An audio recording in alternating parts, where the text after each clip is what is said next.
guys, so here, welcome back to my channel. Today, I will be doing a comparison video of the original Miracle Sponge from Real Techniques and then the fake Miracle Sponge na from Real Techniques din daw. These are both damp already. I will show you guys later kung ano itsura nila, na dry pa sila. And then, I will show you as well kung paano sila nag-a-apply sa mukha. So yes, I use this on this side and I use this on this side and makikita nyo kung anong ganap nilang dalawa later on. First, let's talk about the price. So, yung original na Real Techniques, available siya sa Sephora PH. I'm not sure kung available sila sa malls. I think yung ibang mall, I'm not sure. Maybe wala. Pero available sila online. Sephora PH, meron silang Real Techniques kahit hindi naman siya high-end. Available siya sa Sephora PH. And they are selling it for 536 pesos. And then, this fake Real Techniques sponge, you guys. Binigay sa akin to ni Kerwin. Thank you so much. Meron siyang channel. Ililive ko siya below. Kiwi Kawaii. He got this sa Divisoria for only 150 pesos. So, yung price, hindi naman siya ganun kalayo, guys. 150, 536, parang, yeah, medyo malayo. Pero like, you know, hindi gaya ng fake na beauty blender at saka yung original na yung original talaga, sobrang mahal talaga.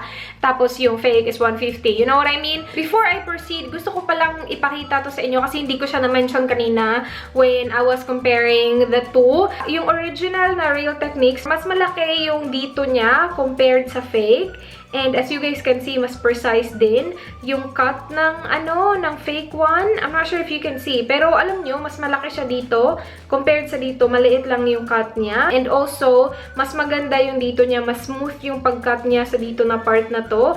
Tapos ito very like, you know, very precise. Parang wala siyang curve na ganap. Like, yung original mas ganun eh. Mas smooth yung dito. Siya hindi. So, yeah. Yun yung napansin ko na hindi ko na-mention kanina.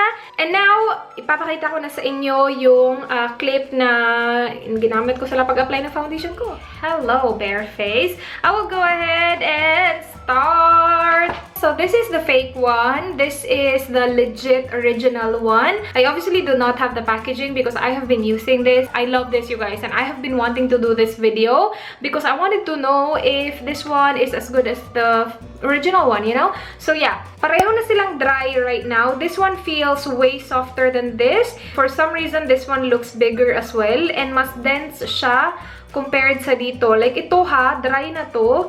Pero still feels like soft. Ito, medyo, yeah, hard siya, you guys. And then, yung tip niya, mas pointed yung fake. Tapos, yung totoo, hindi masyadong pointed. Still pointed, but you know what I mean? Not as pointed as the fake one. Pero because hindi siya brand new, maybe that's the reason why as well, na medyo magkaiba yung shape nila. Kasi ilang beses ko na ito nahugasan. Ito like fresh from the packaging pa talaga. So I will go ahead and babasain ko silang dalawa. And then we'll see kung ano magiging itsura nila. Okay, so na-dump ko na yung dalawang sponges. And yung pinakaunang napansin ko is nung binabasa ko siya, sobrang bilis niyang lumaki. Ito. Pero hindi pa rin siya ganun ka-soft. Like ito, nung binasa ko siya, ito yung totoo. Nung binasa ko siya, and then I kept on, kapag binabasa ko kasi sila, parang ginaganon ko sila, sinisqueeze ko sila. Ito, when I squeeze it, parang meron siyang resistance talaga, hindi siya ganun ka-soft. Ito, as in, sobrang soft. Very bouncy. Like, tingnan nyo ha, ito yung gagamitin ko ha.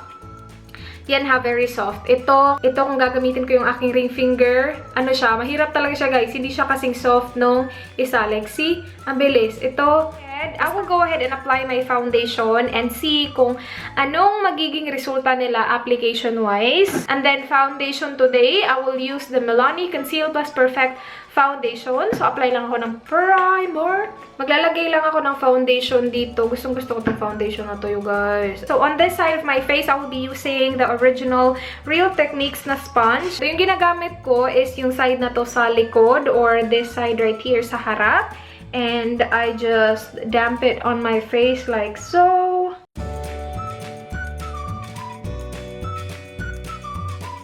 Okay, done. As you guys saw, sobrang bilis lang nag-blend ng original na sponge sa skin. So, dito itatry ko yung fake. Okay, so gagamitin ko siya same area dito sa likod. And idadump-dump ko lang siya. Medyo hindi siya ganun ka-komportable sa mukha kasi matigas. Hindi siya ganun kadali i-apply.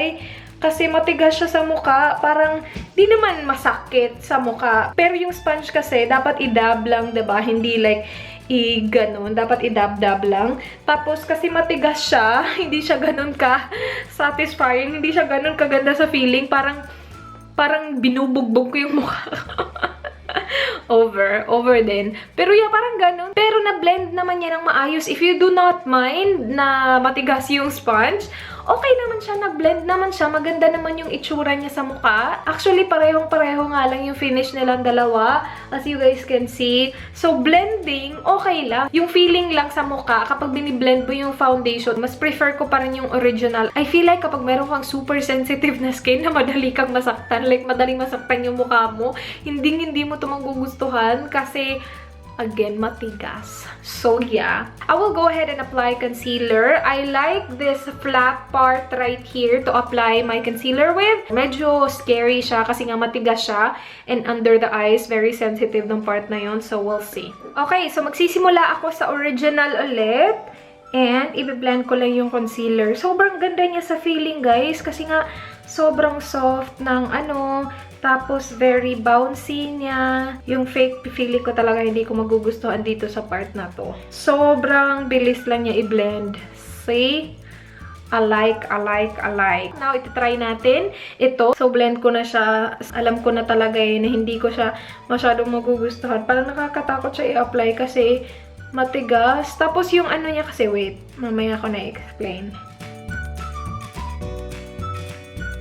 After mo na siya i-blend, okay naman siya tingnan. Walang kaibahan yung dalawa, diba? Pero yung pag-apply lang, sobrang laking kaibahan. Matagal ako natapos nung ito yung ginamit ko dito sa side na to. And medyo nakakatakot din siya. Hindi naman siya ganun kasakit like I expect. Pero yung hindi ko nagustuhan sa kanya is yung edge niya. Sobrang precise nung edge niya. Parang hindi siya pa soft edge. You know what I mean?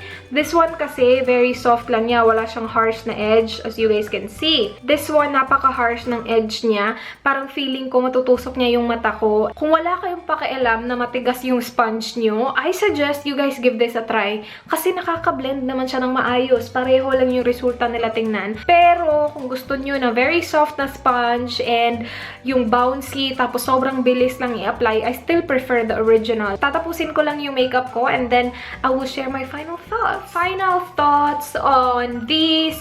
Mas gusto ko pa rin yung original, guys. Mas maganda siya sa feeling. Mas mabilis siya mag-blend. Mas okay siya in general. Ito, okay lang naman yung resulta niya. Pero during the process of blending, hindi siya ganun ka-pleasant sa feeling sa face. Pero again, if you do not mind that, then go for this. Kasi yung end result, okay na okay naman. Bakit pink na pink? Tignan yung aking lips. Kanina pag-apply ko, hindi naman siya ganito ka-pink. Parang nag-set siya na parang super pink na siya. Tingnan.